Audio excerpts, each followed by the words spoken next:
रुड़की के मंगलौर से एक ऐसा मामला सामने आया है जहां एक व्यक्ति ने गौकशी और अन्य कथित अवैध गतिविधियों का विरोध करने के बाद अपनी और अपने परिवार की जान को खतरा बताया है। पीड़ित ने पत्नी और बच्चों के साथ पत्रकार वार्ता कर प्रशासन से सुरक्षा और निष्पक्ष कार्यवाही की मांग की है। हालांकि ये सभी आरोप पीड़ित पक्ष द्वारा लगाए गए हैं। पुलिस या संबंधित पक्ष की ओर से अभी तक इन आरोपों की पुष्टि नहीं हुई है। मंगलौर निवासी शमशुजमा कुरैशी ने प्रेस वार्ता में आरोप लगाया कि नगर के कुछ लोग लंबे समय से गौकशी सहित अन्य अवैध गतिविधियों में संलिप्त हैं। उनका कहना है कि उन्होंने इस मामले का विरोध किया और संबंधित अधिकारियों तक शिकायत पहुंचाई। इसके बाद में उन्हें लगातार धमकियां दी जा रही हैं और मानसिक रूप से प्रताड़ित किया जा रहा है। प्रेस कॉन्फ्रेंस के दौरान शमशुजमा की पत्नी सायरा भी मौजूद रहीं। उन्होंने कहा कि पूरा परिवार भय के माहौल में जी रहा है। शमशुजमा का आरोप है कि कुछ रिश्तेदार भी कथित तौर पर विरोधी पक्ष के साथ मिलकर उन्हें परेशान कर रहे हैं। उन्होंने प्रशासन से पूरे मामले की निष्पक्ष जांच कराने, दोषियों के खिलाफ सख्त कार्यवाही करने और परिवार को सुरक्षा उपलब्ध कराने की मांग की है। फिलहाल ये सभी आरोप प्रेस कॉन्फ्रेंस के दौरान पीड़ित पक्ष द्वारा लगाए गए हैं। इन आरोपों पर संबंधित पक्ष की प्रतिक्रिया और पुलिस की आधिकारिक जांच या कार्यवाही सामने आने पर उसे भी प्रमुखता से प्रसारित किया जाएगा। के 4 ही बंदे हैं और हमारे साथ कोई नहीं है। वो लगातार धमकी दे रहा है और जो हमारे साथ भी है भांजी वगैरह उनको भी धमका रहा, कह रहा है कि अपने चाचा को कह दे उसको हम मारेंगे जब भी वो बाहर निकलेगा। और यही कह रहा है। हम पुलिस वगैरह को भी कहते हैं तो उन तो और ज्यादा दबाव बना हुआ है ऊपर का। तो वो ये कहते हैं कि हमारे पास ऊपर से दबाव है और कोई बड़े जो वो हैं सर, उनका नाम नहीं ले सकते हम, तो वो उनके साथ लगे हुए हैं और तो इसलिए वो उनका फोटो वगैरह भी है वो भी नहीं दिखा सकते। तो वो इस चीज को लेके वो कहते हैं कि हम हमारे साथ तो ये हैं और सर और सुहेल जो है उनके साथ और काफी लोग मिले हुए हैं, वो बहुत सारे हैं। हम ये मेरे हस्बैंड जो है वो अकेले हैं और हम परिवार के 4 ही हैं। तो इसलिए आए दिन धमकी दे रहा है कि हम तो इसको जान से मारेंगे। और जो ये गाय कृषि का भी उसमें केस हुआ है ना, तो उसमें भी पुलिस ने अभी तक तो कुछ नहीं किया क्योंकि ऊपर से उनके ऊपर दबाव है। बड़े जो सर है उनका नाम भी नहीं ले सकते और उनके फोटो वगैरह भी उनके साथ वो उनको दिखाता है, इसलिए वो कुछ नहीं कर पा रही पुलिस भी हमारे लिए। क्या चाहते हो आप? हम ये चाहते हैं कि हमें पुलिस सुरक्षा मिले, प्रोटेक्शन मिले और मेरे शोहर की जो है ना जो जान का खतरा बहुत ज्यादा हो रहा है। माल का हमारी गाड़ी वगैरह उन्होंने काफी तोड़ दिया। छोटे छोटे बच्चे हैं, छोटे छोटे हमारे बच्चे हैं, ये 2 ही बच्चे हैं हमारे। क्या तो कारण है जो तुमसे जो है रंजिश है? पता ये बस पहली रंजिश पहले से चलती है कारोबार की इनको लेके। इनका कारोबार अच्छा है और वो करते हैं 2 नंबर का काम। मेरा नाम शमशुजमा है, शमशुल के नाम से मुझे जानते हैं सब। पिछले कई सालों से शाहनजर और सुहेल मुझे लगातार परेशान कर रहा है।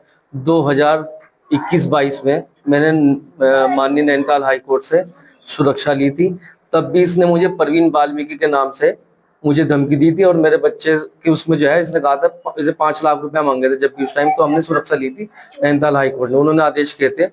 और अब फिर मेरे साथ ऐसे हुआ, मैंने पिछले महीने की 9 तारीख को 9 जून को वो माननीय एसएसपी साहब से जो है और डीआईजी देहरादून और मुख्यमंत्री उत्तराखंड से जो है सुरक्षा मांगी थी मेरी बीवी ने, और उन्हें बताया था कि हमारे मेरे पति की जान को खतरा है, मेरी जान को खतरा है। लेकिन 13 तारीख को उन्होंने मेरे पर हमला कर दिया, जानलेवा हमला। उसका सीसीटीवी फुटेज जो है मेरे पास है, वो सारे में चला और उसमें पुलिस ने मुकदमा भी लिखा इनके खिलाफ। इन पे जो है गुंडा एक्ट है, लगभग आधा दर्जन से करीब शाहनजर पे मुकदमे हैं, गौकशी सहित गुंडा एक्ट की कार्रवाई पुलिस ने यहाँ कर रखी। अच्छा, एक बात और हो रही, पुलिस लोकल पुलिस कार्रवाई करना चाह रही, लेकिन क्या है पता नहीं किसका फोन आ जाता है, वो फिर बच जाते हैं।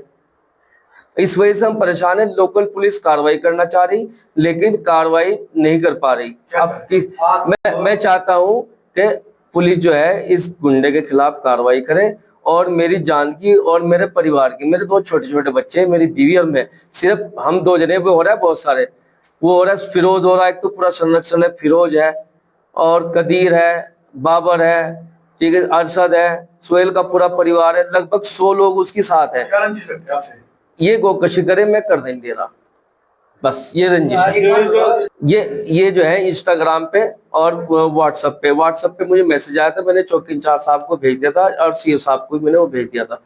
और जो है मेरी भतीजी को भी कल उसने गालियां दी खूब और भाभी को भी गालियां दी इंस्टाग्राम पे फेक आईडी से गालियां दी खूब। आवाज तो हम पहचानते ही है। लेकिन हम यूं चाहते हैं वो हमें परेशान न करे, भाई जो तेरे साथ हो रहा तू अपना तू सही रह, लेकिन हमें छोड़ दे। वो मेरी हत्या करना चाह रहा और बार बार धमकी दे रहा कि तू रास्ते में तो आवेगा ही, हम तुझे छोड़ने नहीं। हाई कोर्ट से सुरक्षा मिली हुई है, अभी भी हमने इस बारे में आपने एसएसपी को अवगत करा? सुरक्षा के बाद भी आपको धमकी दी गई, आपकी गाड़ी में तोड़फोड़ की गई, आपको जान से मारने का प्रयास किया गया, क्या आपने वो सुरक्षा यहाँ लोकल पुलिस स्टेशन को दिखाई है? जी वो हमने दी थी, वो हाई कोर्ट पे जो है हमने दी थी और एसएसपी साहब को भी दी थी हमने। क्या आपकी ग्रांट हो रखी है, मिली हुई है? वो पहली वाली ग्रांट हुई है, ये वाली हमारे वकील का जो है एक्सीडेंट हो गया तो इस वजह से उसमें कार्रवाई हुई, भी पेंडिंग पड़ी हो। लेकिन सचिव को हाई कोर्ट ने, उत्तराखंड सचिव जो है मुख्यमंत्री के, उनको आदेश कर दिया था कि इनका ध्यान रखा जाए। पुलिस को आदेश किए थे उसमें। पुलिस जो है मेरी वो तो कर रही है, पुलिस मुझे पूरा वो भी दे रही है, लेकिन ऊपर से फोन आ जाता है इसमें। अब पता नहीं कौन फोन करता है, कौन अधिकारी कौन वो है, ये नहीं पता लग पा रहा, लेकिन कोई फोन कर दे पुलिस मजबूर हो जाए। लोकल बॉडी पुलिस काम करना चाह रही। इसके बाद भी आपकी सुरक्षा को लेकर पुलिस प्रशासन नहीं कुछ कार्रवाई करता तो आगे का स्टैंड क्या है? मेरा तो मानना है, क्योंकि मैं तो कानून को मानने वाला आदमी, और मुझे तो हमेशा से ही कानून ने ही मेरी मदद करी और मुझे पूरा यकीन है कि आगे भी मेरी कानूनी मदद करेगा।